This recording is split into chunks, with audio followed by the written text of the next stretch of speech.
Hi everyone, my name is Aisha Wakar, and today I will be summarizing Chapter 4, Does Punishment Work? The Sidman starts off the chapter by asking a question: why do we punish? The reason we punish is to control others, and if that is not the reason, then the other reason could be to get revenge. The author says that we use punishment because we believe that it will help the other individual by acting differently, by engaging in the correct behavior. We either punish by removing a positive reinforcer or by adding a negative reinforcer, which is positive punishment and negative punishment. An example of positive punishment would be a parent scolding their child for misbehaving, and an example of negative punishment would be a parent taking away a child's iPad because he or she did not finish their dinner. Throughout the chapter, the author will be answering the following questions. Does punishment work? Does it accomplish its purpose? Is it really an effective way to prevent or get rid of a behavior?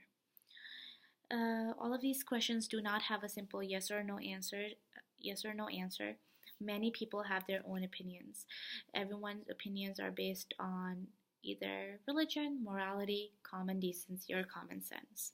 Then some people also like to look at data. Data is not really the best way to see if punishment is beneficial or not, because data shows correlation, and as we have learned before, correlation does not prove causation. And then the author says that the best way to see if punishment works or not is by doing research in the lab, which includes valid evidence.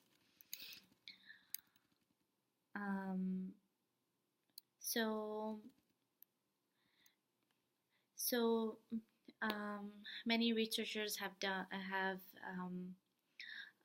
taken rats into a lab and have used positive and negative punishment on those rats. So one example of that is that whenever the rat presses a lever, the rat gets food. The food is the positive reinforcer. But later on, the study modified it a bit, and whenever the rat would press the lever, the rat would get a shock and then food.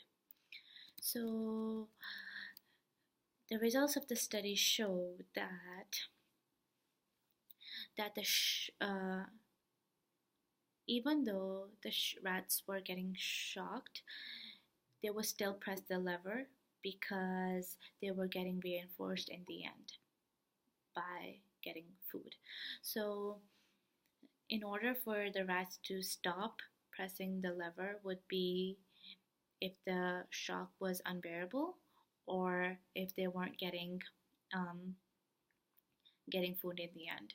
So in the end of the chapter, the author talked about how in one of the studies, the rats were given a shock, and when they learned that they weren't getting food, they stopped pressing the lever, and then the researcher placed another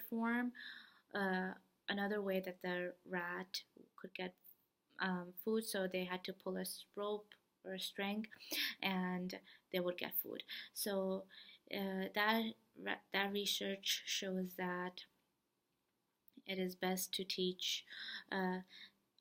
It's not best. That it is possible to punish an individual temporarily, and then teaching them the correct behavior. Then the author also talked about that this example I found very interesting was that Sidman talked about how many children with autism are ignored because misguided people consider them to be emotional and intellectually disabled. So somehow the child learns that by engaging in self-harm behavior, they get attention. So even though self-harm behaviors such as hitting, scratching, um, and scratching themselves until like blood is coming out, even though those are negative reinforcer and negative punishment punishers, in the end they're getting a positive they're getting positively they're getting a positive reinforcer, which is attention. So the the punisher is not it doesn't weigh that much. They really want attention, so that's why they engage in self-harm behavior to get attention. um, and then another example that the author gave was that some parents unwillingly set a situation up at home for their kids. An example of that is that a parent gets mad at the child and they scold the child or ground them, and then they start feeling bad for it. So they start comforting them, giving them hugs, or they do some other thing to make their child feel better, and the child learns that. So in the future, the child will start engaging in problem behaviors to get that kind of attention from their parent. So towards the end of the chapter, the author says that these are that whatever he talked about in the chapter are not reasons to use punishment, but uh, but they're just um, uh, so let me backtrack. So that these are not recommendations, but they're just to show you if punishment is effective or not. So punishment. So like the author says in the beginning that punishment is used to stop undesirable behaviors, to keep someone from doing things that are dangerous and inappropriate or abnormal. So, so two ways punishment works is that either the punisher should be very strong, that that the individual doesn't engage in the behavior again, or that the punishment should be temporary until the individual is taught a replacement behavior for the problem behavior. So the child is taught the correct behavior.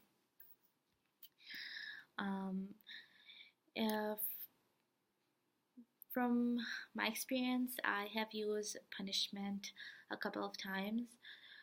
I feel like that whenever we use the word punishment, we think of something really bad, but it doesn't really need to be anything bad. So, bad in a sense that it's not harmful towards the individual.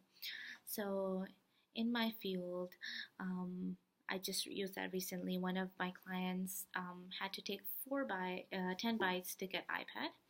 So the client refused to take 10 bites, and I was like, okay, well, you have to take 10 bites or I take iPad away.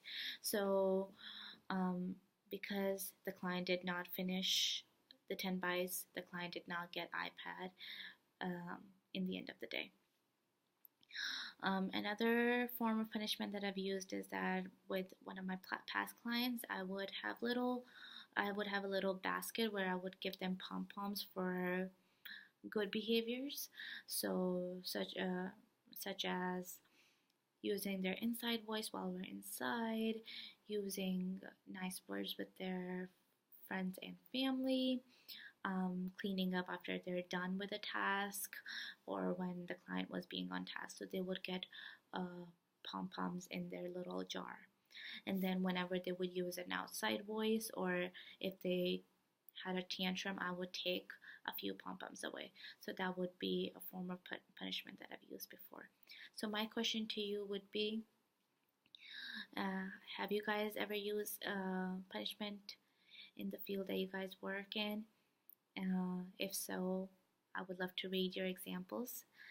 Thank you for watching, and I look forward to reading your responses.